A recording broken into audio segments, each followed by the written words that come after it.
আসছি এখানে অনেক কষ্ট করে কাজ টাজ করি, মেশিনের কাজ। সেলাই মেশিনের কাজ। হ্যাঁ। আচ্ছা। তো এই যে আপনি যে এখানে আসলেন সেলাই মেশিনের কাজ করতে। হুম। তো আসলে আপনার ফ্যামিলির লোকজন মা-বাবা কি করে? কোথায় আছে? বাবা নাই, আম্মুটাকে নিয়ে এখানেই আছি। বাবা কি হয়েছে? যদি একটু বলতেন। বাবা নাই, বাবা একটা বিয়া করছে। বাবা বিয়ে করেছে। হুম। কত বছর আগে? বিয়া করছে অনেক বছরই হয়ে গেছে। আপনার ভাই বোন কয়জন? আমরা 2 ভাই বোন। 2 ভাই বোন। হুম। আপনার ভাই না বোন আরেকজন?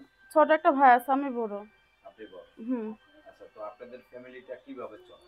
ফ্যামিলিটা চলে অনেক কষ্ট করে। আমার আম্মুটা অসুখ মানুষ, ডায়াবেটিস, প্রেশার।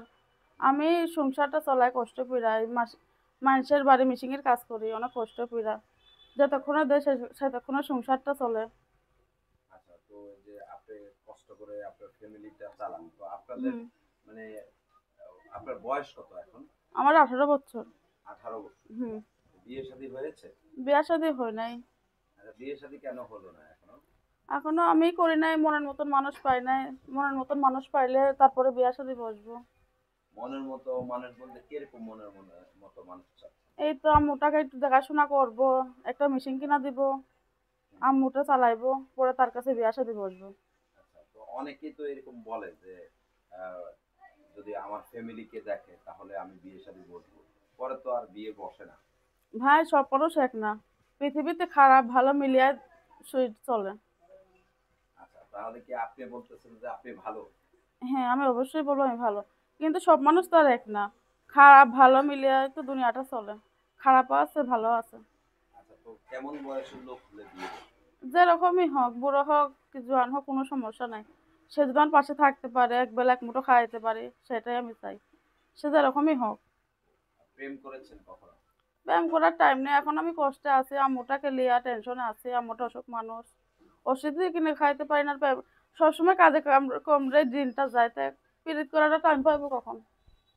আচ্ছা, তো আসলে কাজ করে প্রতিদিন কত টাকা পান?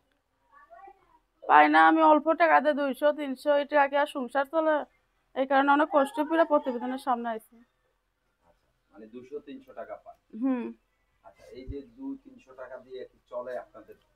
চলে না বলে তো প্রতিবেদনের অনেক কষ্ট করে সামনে আইছি। আচ্ছা, প্রতিবেদনে আসলে যে টাকা পয়সা পাওয়া যায় এটা কই যাবে? কই যাইবো? সেটা লাগবে কাজে। মানে আমি আপনাকে বলছি যে প্রতিবেদন করলে যে টাকা পয়সা পাওয়া যায় এটা হুম। কিভাবে জানেন আপনি? এই যে অনেক মানুষই ছাড়ছে শুনছি, এই কারণে আমিও আইছি ভিডিওর সামনে। আচ্ছা, অনেকেই ছাড়ছে এই কারণে আসছে। হুম। তো আসলে আপনি বললেন যে বয়স্ক লোক হোক, যেমন বয়সের লোকই হোক বিয়ে করবে। তো হুম। দেখা যাচ্ছে যে 40-50 বছরের লোক যদি আসে। কোনো সমস্যা নাই, সে যদি আমাকে দেখাশোনা করে, আমার আম্মুটাকে দেখে, আমি তার কাছে বিয়া শাদী বসবো। আচ্ছা, মানে আপনার আম্মুকে দেখলেই আপনি তার কাছে বিয়ে করছেন। হ্যাঁ, আমার আম্মুটাকে একটু একটা মেশিন কিনা দিব, আম্মুটা চালাইবো, আমি তার কাছে বিয়া শাদী বসবো। আচ্ছা, বিয়ে করে যদি আপনাকে দেশের বাইরে নিয়ে যেতে চায় প্রবাসে? সেটা কোনো সমস্যা নাই, বিয়া করলে তার সঙ্গে যাবো গা। বিয়া করলে তো মানুষ স্বামীর সঙ্গেই যায়, সারা জীবনকার বাপ মার বাড়ি থাকে কেউ। আচ্ছা, তাহলে সে যেখানে নিয়ে যাবে সেখানে যাবেন? হ্যাঁ, সেখানেই যাবো। আচ্ছা, তো আপনার সাথে যোগাযোগের ব্যবস্থা আছে? হ্যাঁ, আমার ওই যে মোবাইল নাম্বার দেওয়া আছে। আপনি বলতে পারেন না? না। আচ্ছা, দর্শক, আমরা এই বন্ধুর কাছে আপনার কি দর্শকের উদ্দেশ্যে কিছু বলার আছে? আমার বলার আছে যে পাশে থাকবে সেইটাই ফোন দিবা, কিন্তু আলটু পাল্টু মানুষ ফোন দিবা না। অনেক কষ্ট করে প্রতিবেদনের সামনে আইছি। আর কিছু বলার আছে আপনার? না, আর কিছু বলার নেই। আচ্ছা, তো ঠিক